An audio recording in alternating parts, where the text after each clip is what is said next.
Mateo es el que tiene más sentido de esto. Por ejemplo, y lo constitutivo está la ley. ¿De dónde empieza la ley? ¿Se acuerdan? Los 10 mandamientos. ¿Que se dan desde dónde? Desde la montaña del Sinaí, ¿verdad? Desde ahí. Curiosamente, Mateo nos va a contar algo bien especial, que es el sermón de la montaña, que son las bienaventuranzas. ¿Desde dónde las da Jesús? Desde la montaña. O sea, Jesús, Mateo nos lo presenta como un Moisés, casi, casi, ¿no? Bueno, no más que Moisés, pero está en el mismo lugar. Y el lugar implica cierto sentido simbólico y de autoridad. ¿Sí? Y Mateo lo que nos quiere decir de repente es que así como en el Antiguo Testamento, bueno, en el Éxodo, los 10 mandamientos son los que constituyen al pueblo, para nosotros el nuevo movimiento de Jesús es el sermón de la montaña. Lástima que no lo hemos aprendido tanto, a veces lo hemos dejado muy de lado, pero las bienaventuranzas deberían ser para nosotros bien importantes en eso. Y también para mí es muy valioso porque nos refleja esa diferencia. Les digo, la palabra fuerte en los 10 mandamientos, ¿cuál es? La palabra fuerte, fuerte, la más repetida. No. Es el no. Esa es la palabra fuerte de los 10 mandamientos. La que más se repite. No robarás, no matarás, no mentirás, no. Les digo, el no es tajante. ¿Sí? ¿Por qué? Pues porque no, ya. El no es definitivo. El no implica cierto riesgo, porque si no lo cumples, hay como que cierta castigo o consecuencia, ¿no? O sea, el no es así. Y en el sermón de la montaña, ¿cuál es la palabra que más se repite? Bienaventurados.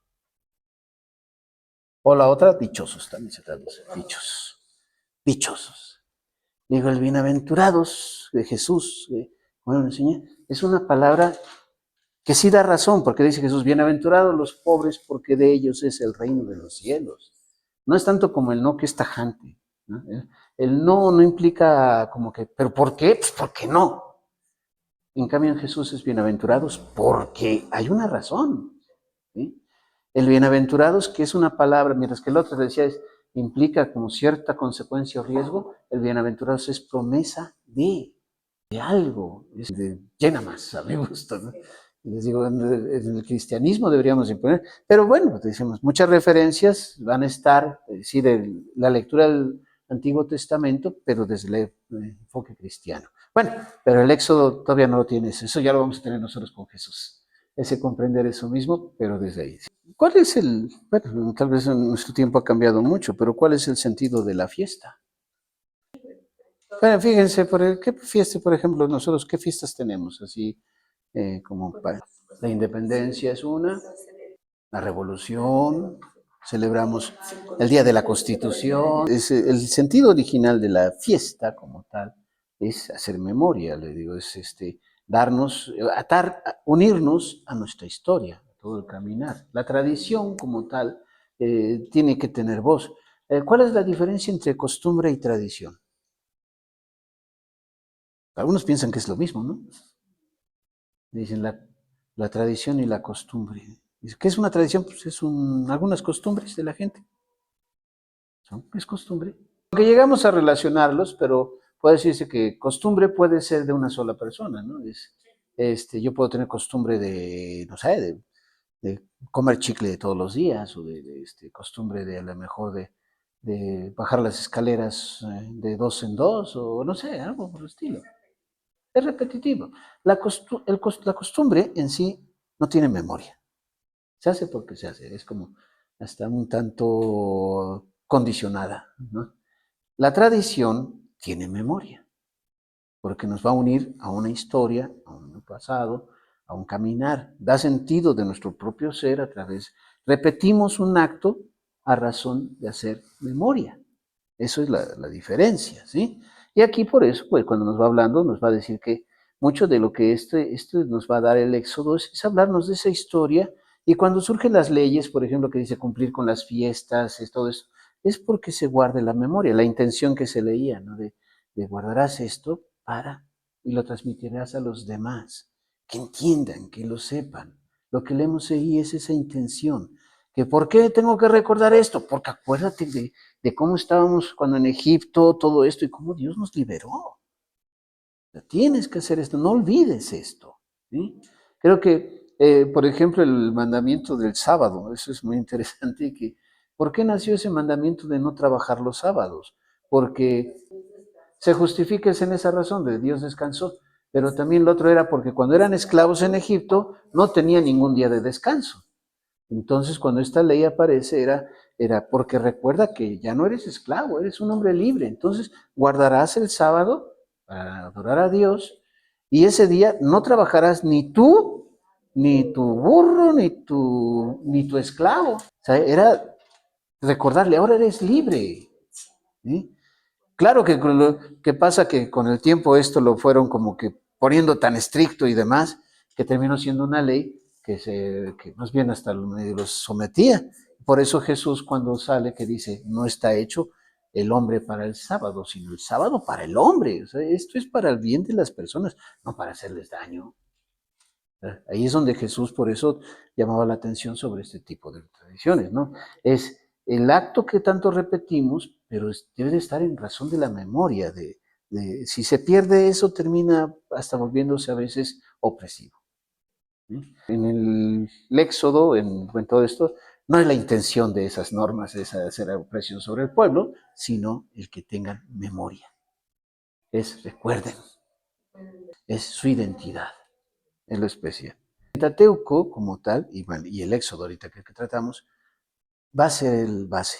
En todos los profetas, en todo lo que es la historia de Israel, siempre va a estar base del propio caminar del pueblo. Y sí, como dice, todo impregna hasta nuestros tiempos. Bueno, en Jesús va a estar presente.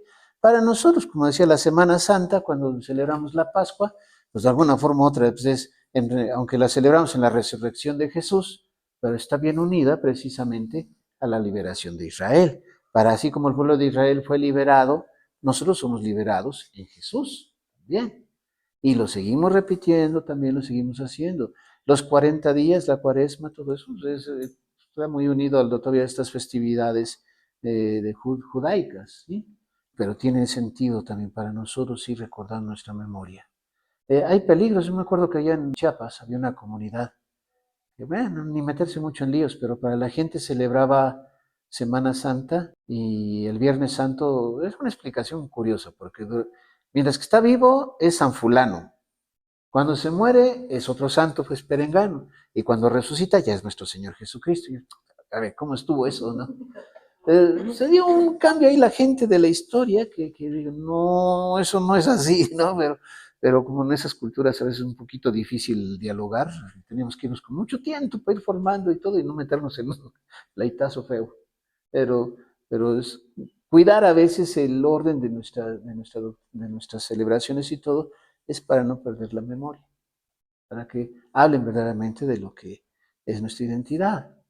¿Sí? Pues que hoy en día como quieren hacer cosas, hay que de repente arrancan todo. Por ejemplo, otra vez veía que hacían que una pastorela, dicen, vamos a hacer pastorela en tal lugar y que presentar la pastorela, pero ni María, ni Jesús, ni el niño. Pues digo, ¿qué fue eso entonces, no?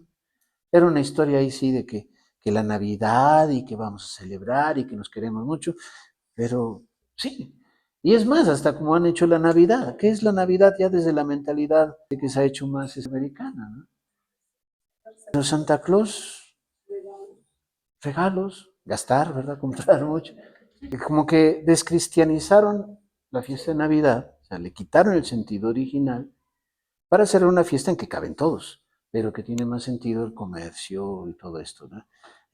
Por ahí algunas vi una caricatura medio cruel, que están todos en Navidad ahí abrazándose, brindando y regalos, y dice, este es el verdadero sentido de la Navidad.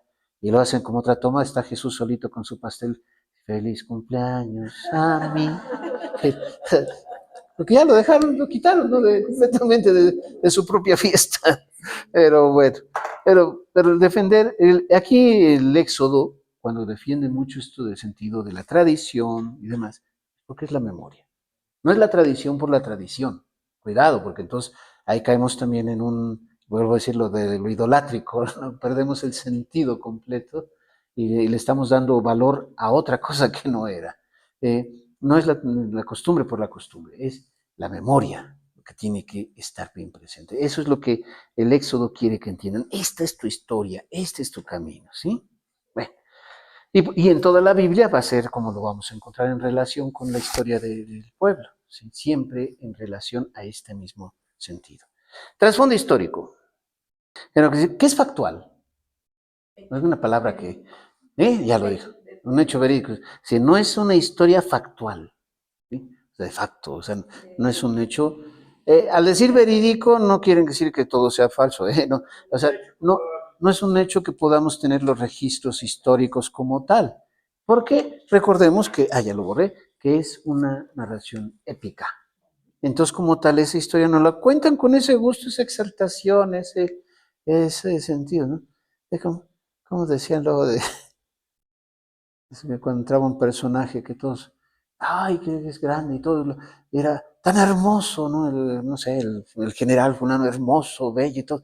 Hombre, pero como lo exaltan en todo, las características, pues exagera, pero tal vez no sea como tanto dicen, pero pues se trata de... Aquí la historia no tiene ese sentido de que no quieren hacernos una cronología como tal, sino que nos están narrando una historia con todo su sentido emocionante, emotivo, en relación con Dios. Por eso, ¿no?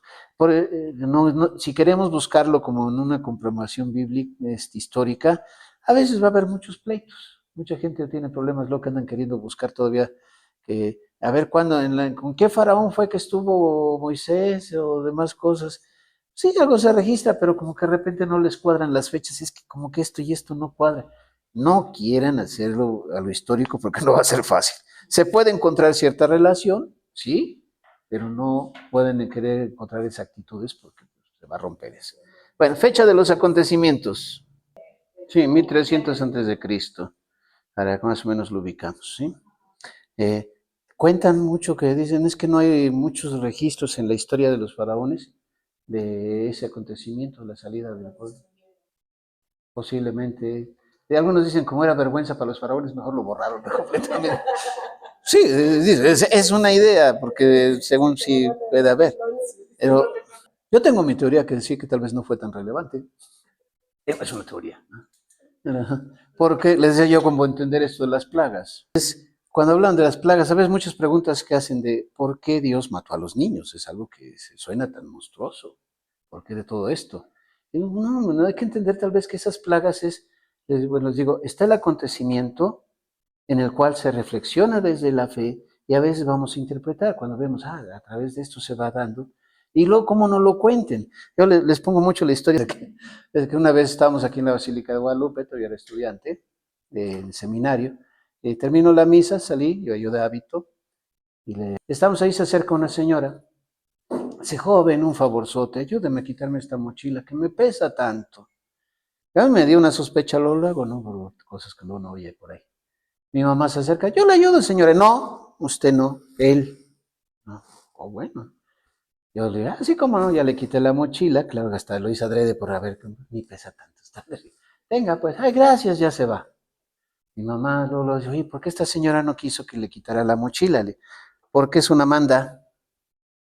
Y dice, ¿cómo manda? Le digo, ya ves, sabía yo que a veces da en estos, bueno, aquí en la Basílica, que vienen de algunos lugares, algunas personas que tienen como la experiencia, dicen, de traer alguna carga, o quieren liberarse, que a través de un signo que le dicen por ahí que se les trepa el muerto.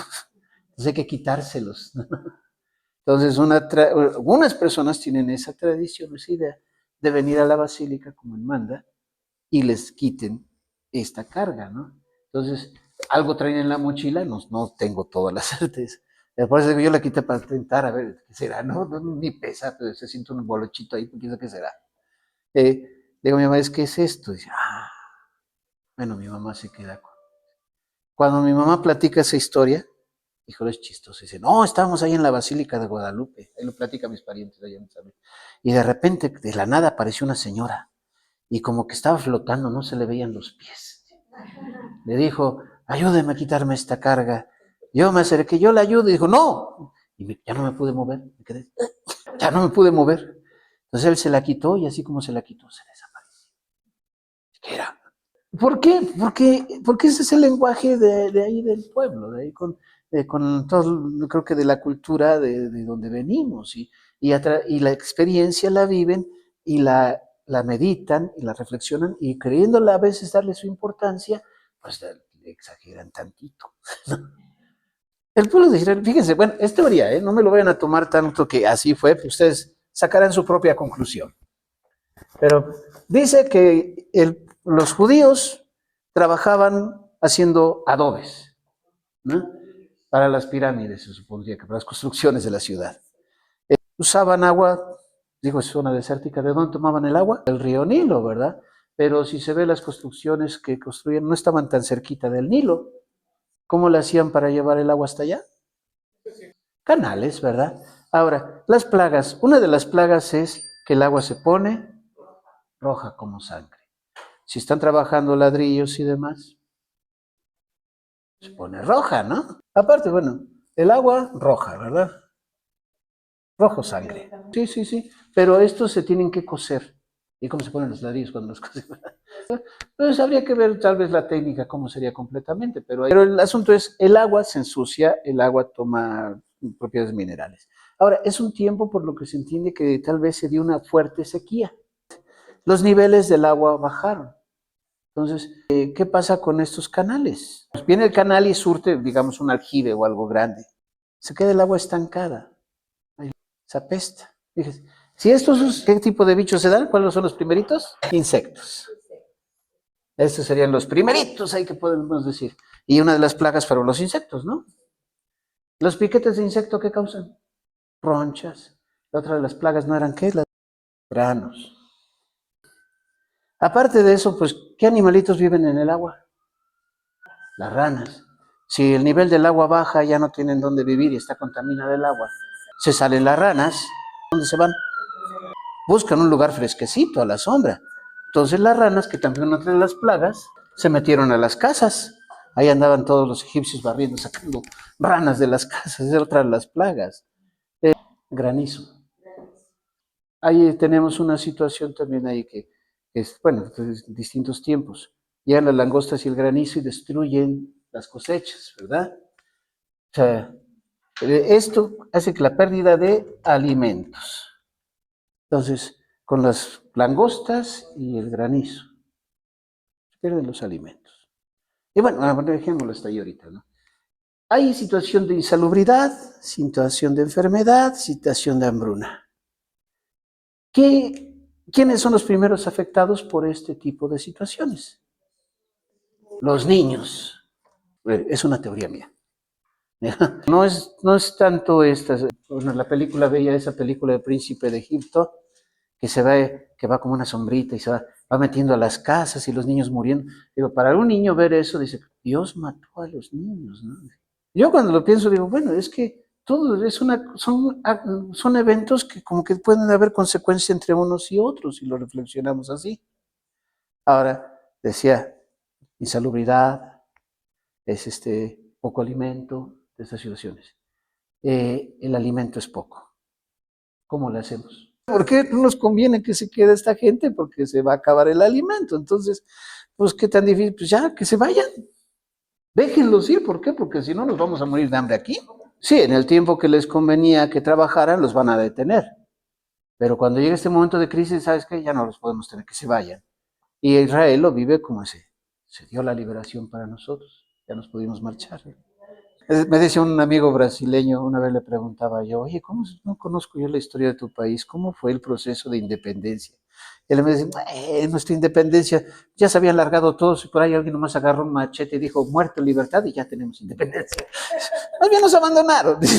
Bueno, me lo contaba, ni me he puesto a revisar la historia, ¿verdad? Pero aquí pareciera que también pudiera ser eso, que esa liberación que ellos experimentan se suscita más bien porque hay acontecimientos, que ellos desde la fe van a decir, lo que nosotros buscábamos se suscitó, esto es obra de Dios. ¿Lo entienden ahí? Dios habla, a veces les digo, es que si queremos milagros prodigiosos, bueno, son muy buenos para el cine y todo eso, pero a veces hasta en los acontecimientos de lo cotidiano y lo normal, ahí está la presencia de Dios. El asunto es que seamos capaces de percibirlo. Cuando ya salen, tal vez después que viene la abundancia otra vez, fíjense, o sea, yo no sé exactamente la geografía, pero me decían que esto del Mar Rojo, pues hay sequía, volvemos a decir, hay unas partes que pues estaban más bajo, pues fue más fácil pasar, ¿no? Después vienen las lluvias, regresa el orden, está otra vez todo normal, y los egipcios dicen, pues vamos a traernos a aquellos otra vez, ¿no? Pero ¿qué pasó? Pues ya habían cruzado, ya subió el agua, ya no pueden ir por ellos. Es una teoría.